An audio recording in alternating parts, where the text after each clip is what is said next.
Subscribe, like, comment and share to support the channel. Thank you for the support.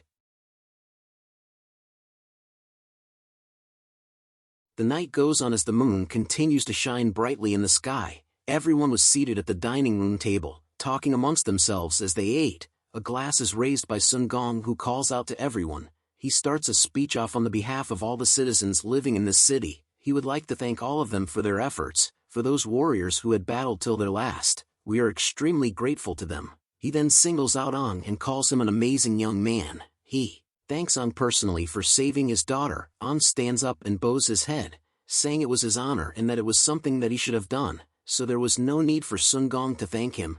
Jin appears out of nowhere, slamming his fist down hard onto Aang's head, causing him to turn from a manhwa into a cartoon. He scolds Ong for trying to take a drink when he wasn't even of age yet. "I'm an adult already. I'm 18. Ong yelled at Jin.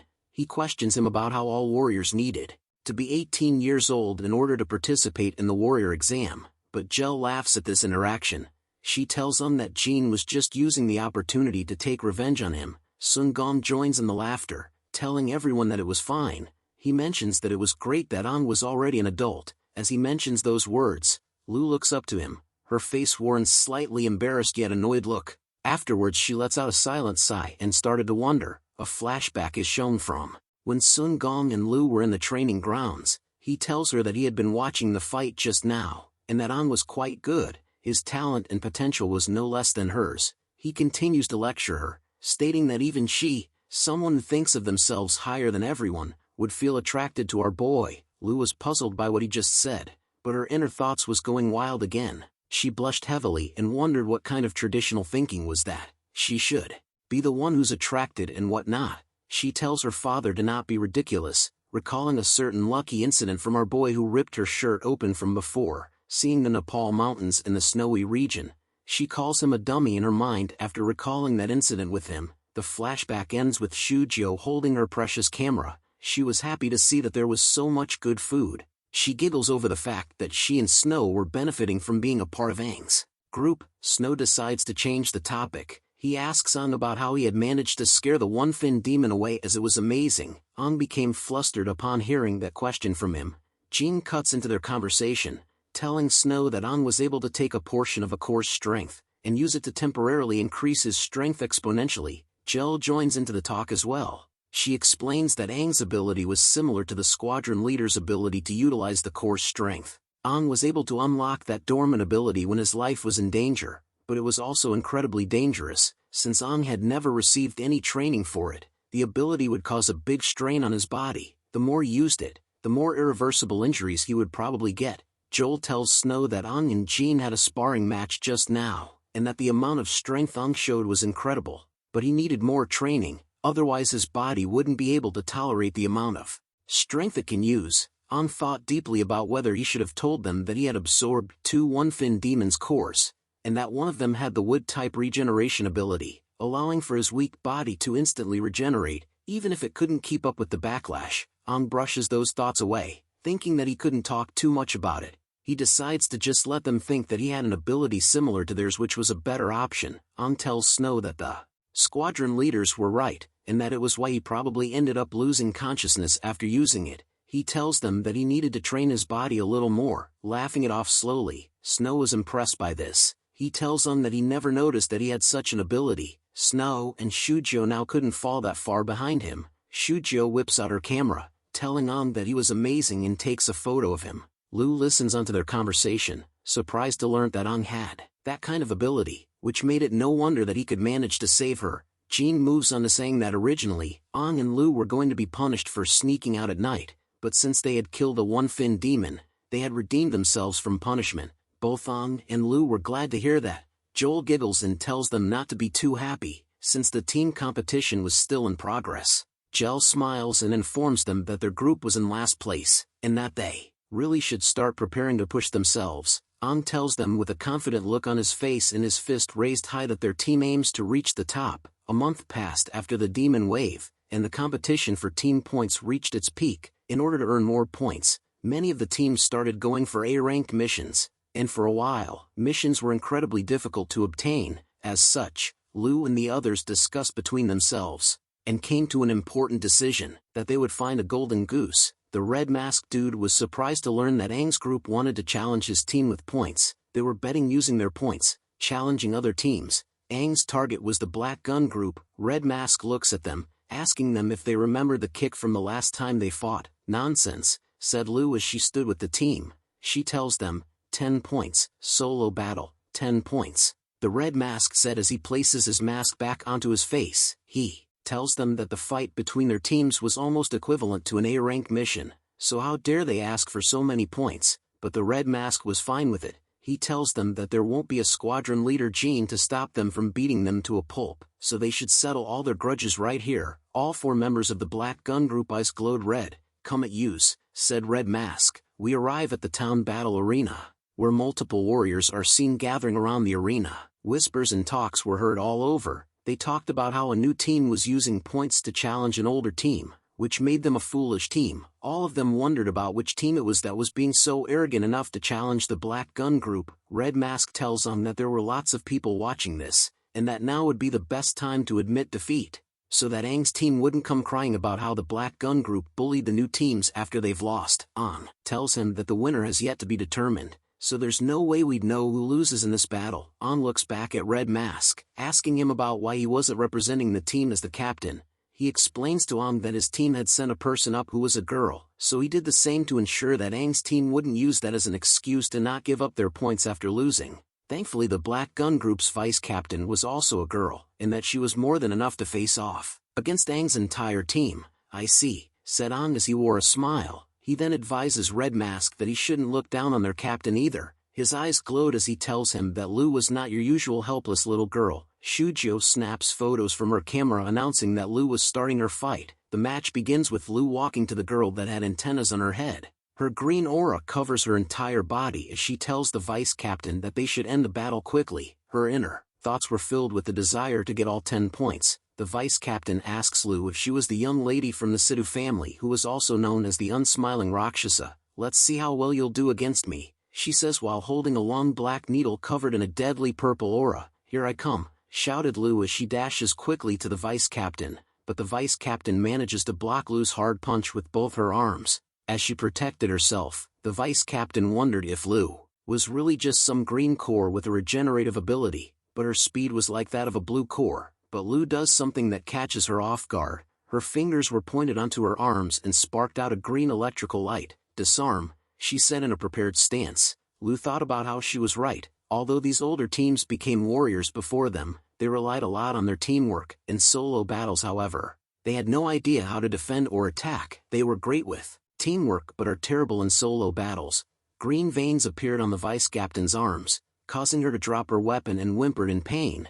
She looked at her arms, thinking that Lu had inserted her energy into her muscles so that they would spasm out of control. But Lu's attacks didn't stop there. She tells the vice captain that leaving herself open to attacks, that's a taboo in close combat. She goes hard, hitting the vice captain all over her body relentlessly. Red Mask was surprised to see that she was hitting all the joints and tendons. The vice captain soon collapses onto the ground after Lu had ended her attacks. She tells the vice captain that the Sidhu family is the best at close combat. "Thanks for letting me win." Lu flips her hair and started to walk back. The Black Gun group remaining members rushed onto the arena to help their vice captain. The crowd whispers amongst themselves, saying that Sidhu Lu is the brightest star amongst all the newbies, and so Aang's team must have relied on her to get to where they were now. Aang laughs and tells Red Mask to remember to transfer all 10 points to their team. Frustration and anger came across his face as he thought about how Lu was pretty good. He shouts out that he would be going on next, and issues a challenge to Aang. He tells them that they were willing to bet 20 points. Hearing the 20 points catches Lu's attention.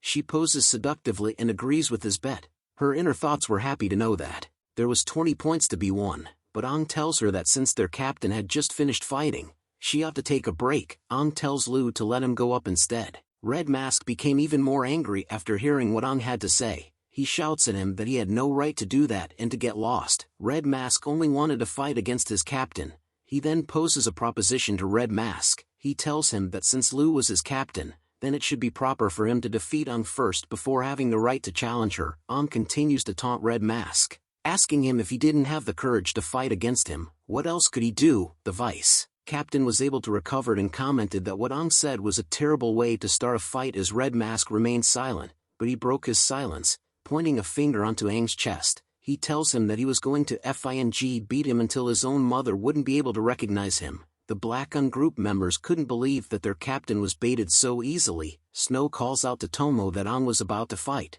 This prompts her to take out her camera to take pictures of the upcoming battle. Soon enough, Aang and Red Mask stood alone on the arena as the crowd continued to watch from the sidelines. Red Mask starts the battle by summoning his weapon. He tells Aang that he had changed his weapon to the training weapon that uses air bullets, so there was no need to worry about getting injured, only that it will hurt like a bitch if Aang gets hit. Aang stares at his new weapon, surprised at the fact that there were bullets made for training now. Back in his day, there was no such thing. If gunners wanted to hone their skill, they could only bring real guns to the battlefield. Aang warms up by jumping and tells Red Mask to make sure to aim well. A member of the Black Gun group shouted out that Aang was really a newbie, since their captain's aim is known to be incredible amongst all the warriors. Red Mask tells Aang that it was good that he was confident. He decides to let him use whatever weapon he'd like, so that he wouldn't dare say the older team bullies him. Afterwards, Aang thought about how he only had a dagger on him right now. However, the weapon he used in his previous life was something that he misses,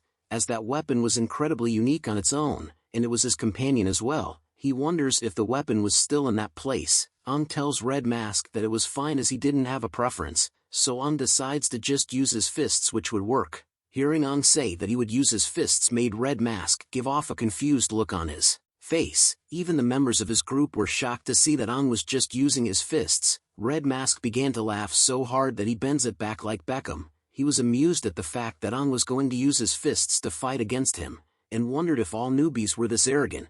I've given you the chance, since you chose not to use any weapon, I'll let you do just that, Red Mask shouted. Aang digs his ear, thinking that Red Mask was so talkative, and wondered if there was a silencer version of his mask. An image of a lion hunting a rabbit appears. Red Mask tells Aang that even a lion attempting to catch a rabbit will do its best at killing it. Red Mask swears that he won't give Aang any chances, so that he could take back those points they lost with a single breath. Alright then, do your best, said Aang with a confident look on his face. Snow tells Tomo that he would have loved to see their faces after finding out that Aang had single-handedly killed a one-fin demon, and won a spar against squad leader Jean barehanded. Tomo replies back to him that that was why she was excited for Aang's fight. Lu thought about how Aang had won against Jean, which she saw as annoying.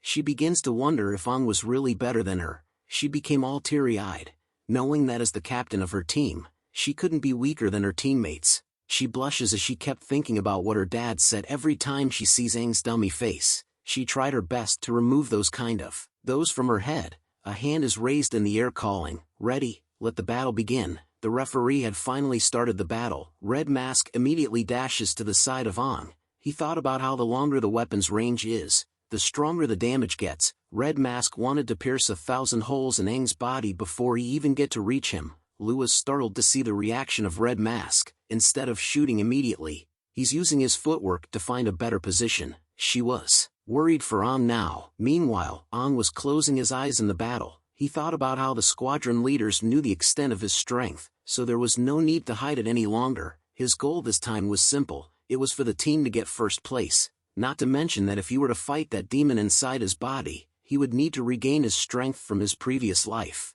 But no, Aang knew that he needed to be better than his previous life. He needed to get stronger than what he was before. Red Mask had finally gotten around Aang and was looking at his back. He aims his weapon towards Aang, asking him if he was spacing out. If so, die. He unleashes a powerful attack, shouting out that he won't let him win. Aang finally opens his eyes. To become stronger, the demon in his body, he needed to use it from now on. With his mind more focused than ever, he sidesteps the attack from Red Mask with ease. After dodging the attack, he bends down before instantly leaping towards Red Mask. He came at an incredible speed towards Red Mask, but Red Mask knew that Aang would rush towards him. He loads a new set of ammo into his weapon. "My right hand has tracking bullets, you dumb truck," Red Mask yells out as he aims his weapon towards Aang once again. He unleashes a few rounds of his new ammo. These were sticky high-speed bullets that were hard to dodge, even for those blue-cord demons. The bullets that Red Mask had sent out formed a web around Aang as he reaches closer towards him.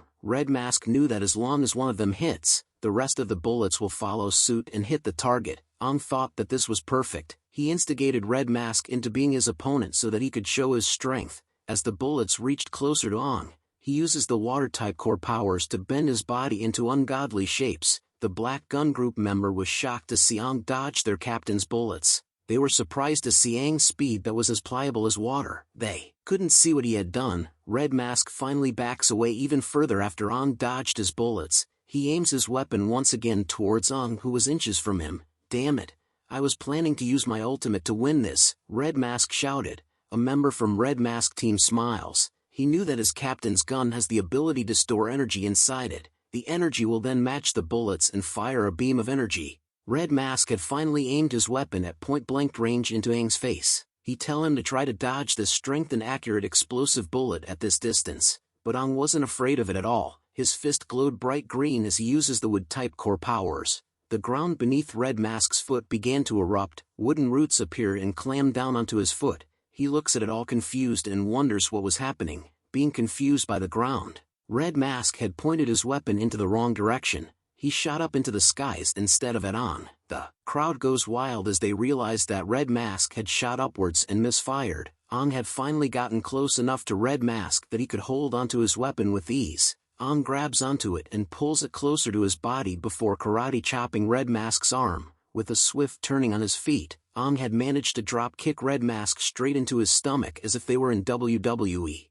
The members of his team called out to him with concern together. From a distance they could see that Red Mask had flew back a distance after being kicked by Ong. He slams Red Mask's weapon onto the ground. 20 points. Give them to use, Ong declared with a smile on his face, and with his foot on Red Mask's weapon, Red Mask continued to sat on the floor, trembling with pain and wondered how this was possible. Snow and Tomo cheered on, saying that it was nicely done and that he was so cool. Lu could only think about how she was unable to track his speed. She wonders what kind of footwork has Ong been practicing. After the battle had ended, Ong had won 30 points from the Black Gun Group. Ong and Lu's battles had successfully stirred the interest of the other teams, and many of the young warriors were eager to battle them. Even many of the older teams took up the challenge of fighting against them. After tasting the fruits of their labor, the 4 warriors of Team Lu started to use the rules of point battles to gain their points. With Snow and Tomo's victories, Team Lu had more wins than losses, and their points slowly piled up. With each battle, their team rose tremendously in ranks, and finally, at the end of the month, Team Lu had reached the first place of squad leader Jin's ranks with incredible speed, finally getting the chance to participate in the final competition. The final battle between the top 3 teams will soon begin. Thanks for watching the latest part from the voice of Manhwa. Subscribe for more content and don't forget to comment below what you want to see in the future. Like and share for more.